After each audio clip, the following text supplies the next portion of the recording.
Assalamualaikum warahmatullahi wabarakatuh. Good morning Anda semuanya. Salam sehat. Mudah-mudahan Anda semua dalam keadaan sehat walafiat dan semangat terus untuk belajar. Oke, untuk pertemuan kali ini kita akan pelajari naratif teks. Apa sih naratif teks? Naratif teks itu a narrative tells a story that is mainly used to entertain or amuse the reader. Jadi naratif teks itu menceritakan story, cerita that is mainly used to, yang pada umumnya digunakan untuk entertain or amuse. Entertain or amuse berarti menghibur, ya, the reader, pembaca. Jadi naratif teks itu adalah teks yang menceritakan cerita yang umumnya digunakan untuk menghibur pembaca. Nah, dari pengertian naratif teks ini kita bisa mengetahui tujuan dari teksnya. Dalam bahasa Inggris istilahnya disebut purpose, goal, atau aim. Jadi kalau ditanya tujuan atau fungsi sosial dari teks naratif itu adalah to entertain or amuse, yaitu menghibur. Jadi kalau ada kata entertain atau amuse itu artinya adalah menghibur. Kemudian Anda sekalian, untuk generic structure-nya atau urutan dari teks naratif tersebut adalah yang pertama itu ada orientation. Kemudian urutan berikutnya ada complication. Dan untuk urutan selanjutnya adalah resolution. Oke, apa yang maksud orientation, complication, dan resolution? Baik, kita bahas satu persatu. Yang pertama, orientation. This part tells about the characters and the setting, time or places of the story. Jadi, this part, bagian ini, tell, menceritakan atau memberitahukan about the characters, tentang tokoh-tokoh. Berarti ini tentang tokoh yang ada dalam cerita, baik antagonis maupun protagonis. And the setting, time or places. Nah, setting di sini adalah berkenaan dengan time, ya, waktu kejadian, or places atau tempat terjadinya di mana, of the story, dari cerita tersebut. Nah, itu yang dimaksud dengan orientation. Kemudian apa yang dimaksud dengan complication? Complication itu the main character face situations, events, or activities that arise from a problem. Jadi complication itu the main character, karakter utama atau tokoh utama, face situation, menghadapi situasi, events, kejadian-kejadian, or activities, atau kegiatan-kegiatan that arise from a problem, yang timbul dari sebuah masalah. Kemudian resolution. Nah, resolution ini maksudnya adalah this part tells how the problem is resolved. Jadi bagian ini menceritakan bagaimana masalah terselesaikan. Nah, biasanya masalah ini berakhir bisa bahagia ataupun sedih, ya. It present the ending of the story, a happy or sad ending.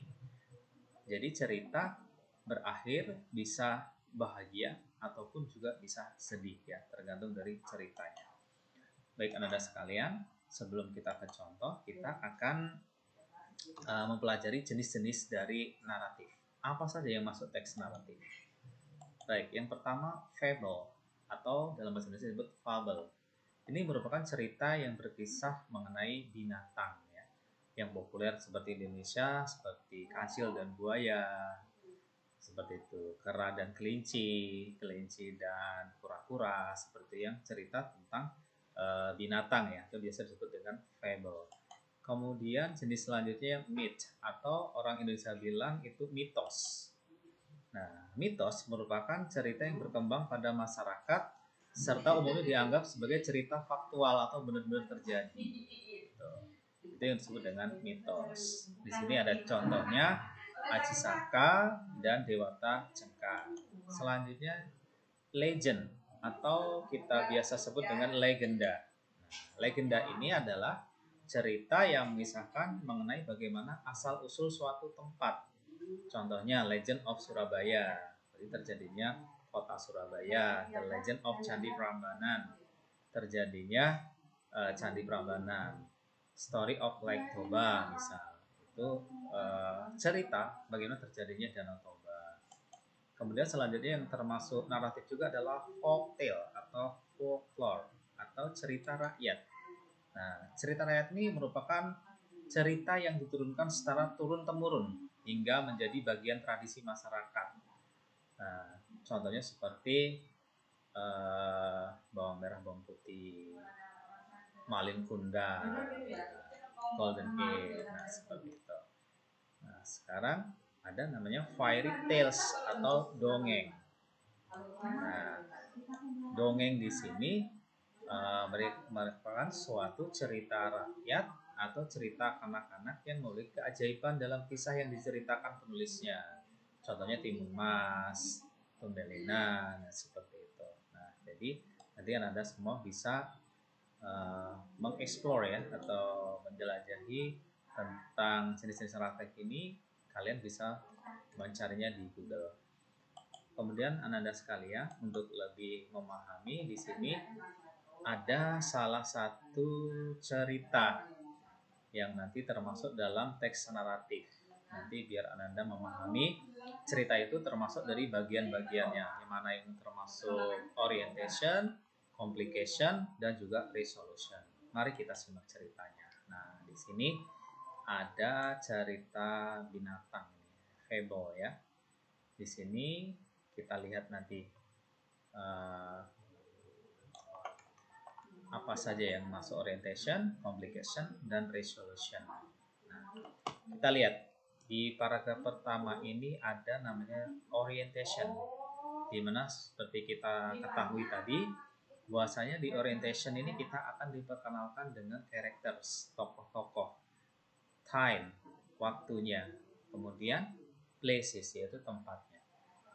Kita lihat a long time ago. Nah, ini menunjukkan suatu waktu, a long time ago, ya, pada zaman dahulu, ya, pada zaman yang sudah lewat atau waktu yang sudah berlalu. Itu berarti sudah menunjukkan past event ya, kejadian sudah berlalu, berarti sudah lama sekali, long time ago. There was a rabbit. Nah, di sini diperkenalkan ada kelinci. Nah, berarti karakter yang muncul pertama adalah ada kelinci. Who had a best friend, yang mempunyai teman baik, a donkey, yaitu namanya donkey. Kalau kata kita sebut, kita orang Indonesia, itu adalah donkey, itu adalah keledai ya, sejenis binatang seperti kuda tapi lebih kecil. Nah, jadi a long time ago, pada zaman dahulu, there was a rabbit, ada seekor kelinci, who had a best friend, yang mempunyai teman baik, a donkey, namanya adalah donkey. One evening, they decided to go to the field to find some food. Nah, di suatu malam ya, evening itu bisa sore menjelang malam ya. One evening, suatu sore atau malam, they decided, mereka memutuskan to go, untuk pergi to the field.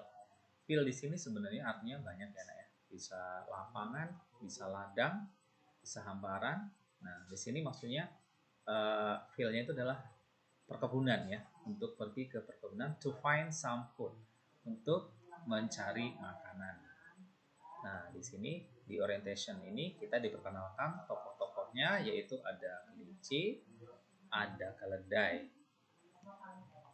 Kita lihat di paragraf kedua dan ketiga ini merupakan complications. Nah, apa complication tadi? Complication itu ketika tokoh-tokoh yang ada dalam cerita ini, tokoh utama dari cerita ini menghadapi suatu masalah. Nah, kita lihat masalahnya apa kira-kira yang timbul di sini. They were so happy because the field was planted with watermelon. Nah, mereka sangat bahagia karena perkebunan itu was planted, ditumbuhi, with watermelon, dengan semangka.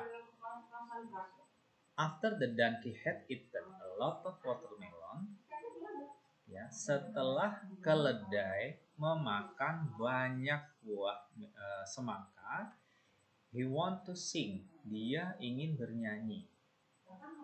Nah, di sini ini muncul masalahnya itu adalah ketika si keledai ini sudah makan banyak semangka, kemudian dia ingin bernyanyi. Ini masalah yang akan timbul. Kenapa ini jadi masalah? Kita lihat. The rabbit warned him. Nah, kelinci memperingatkan dia not to do that, untuk tidak melakukan itu, because it would wake the farmer up. Nah, kenapa timbul masalah? Karena kalau keledai ini bernyanyi, maka akan membangunkan petani. The donkey did not listen the rabbit, ya. Tetapi keledai itu tidak mendengarkan apa yang dikatakan oleh si kelinci. He continued to sing loudly. Bahkan dia meneruskan bernyanyi dengan keras. Nah, apa yang terjadi ketika si donkey, si keledai ini menyanyi dengan keras? Finally, the rabbit left the donkey alone. Nah, akhirnya kelinci itu meninggalkan si keledai sendirian in the watermelon field, di kebun semangka itu. Because the rabbit could not stop the foolish donkey, karena si kelinci ini tidak bisa memberhentikan foolish ini apa ya, kekonyolan gitu ya, kekonyolan dari si donkey. Apa kekonyolannya? Itu tadi dia berbuat konyolnya, bernyanyi dengan keras-keras, bernyanyi dengan keras sehingga nanti bisa membangunkan si farmer, si petani yang punya kebun semangka itu. Kita lihat masalah untuk yang paragraf selanjutnya. The donkey keeps singing and singing. Ya. Si keledai itu tetap bernyanyi dan bernyanyi until the farmer came up to him. Dan akhirnya si petani ini mendatangi dia. Siapa dianya? Itu adalah si donkey, si keledai. And hit the donkey's head, dan memukul kepala keledai. Nah, jadi karena petani itu terbangun, kemudian petani itu mendatangi si keledai, dan si petani itu langsung memukul kepala keledai itu. The donkey collapsed, ya. Dan si donkey, si keledai ini langsung roboh on the ground, di tanah, karena dipukul oleh si petani tadi itu. And the farmer tied him to the fence. Kemudian petani itu mengikatnya di pagar, ya, mengikatnya ke pagar. Siapa yang diikat? Yang diikat adalah si keledai tadi, yang sudah dipukul, dia roboh, kemudian diikat di pagar. Meanwhile, sementara itu, the rabbit was hiding behind a big tree. Sementara itu, si rabbit, si kelinci tadi bersembunyi di belakang pohon besar, ya, to see what was happening, melihat apa yang telah terjadi. Jadi ketika si donkey tadi, si keledai dipukul oleh petani itu kemudian diikat, sebenarnya si rabbit ini melihat semuanya, ya, di balik pohon besar yang dia bersembunyi. When the farmer left the field, ketika, nah di sini when the farmer left ini sudah masuk ke resolution, ya. Nanti di sini sudah terjadi pemecahan masalahnya, the problem solving, ya. Jadi nanti masalah terselesaikan. Bagaimana menyelesaikan masalahnya? Ketika petani itu meninggalkan perkebunan, the rabbit release, si kelinci ini melepaskan the donkey. Jadi ikatan yang diikatkan oleh petani tadi di pagar sama si rabbit, si kelinci, itu dilepaskan. The donkey release. Kemudian si keledai ini sadar his mistake, dengan kesalahannya, and thank the rabbit, dan berterima kasih kepada si rabbit. Kenapa berterima kasih? Karena dengan dilepaskannya tali tadi oleh si kelinci, maka si donkey, si keledai bisa bebas kembali. Nah, ini Anda sekalian, cerita tentang si rabbit, si donkey, kemudian si farmer, ya, petani. Mudah-mudahan Anda sekalian bisa memahaminya, kemudian dipahami generic structure-nya. Generic structure adalah urutan-urutannya, ya, bagian-bagian atau kita sebut tadi part, ya. Mana yang masuk orientation, mana yang masuk complication, dan mana-mana yang masuk resolution. Baik, Anda sekalian, demikian penjelasan tentang naratif teks. Mudah-mudahan Anda sekalian bisa memahaminya. Jika Anda sekalian masih belum paham atau masih ada yang perlu ditanyakan, silakan Anda sekalian bisa WA ya, Japri ke WhatsApp saya seperti biasa. Oke, thank you for pay attention and wassalamualaikum warahmatullahi wabarakatuh.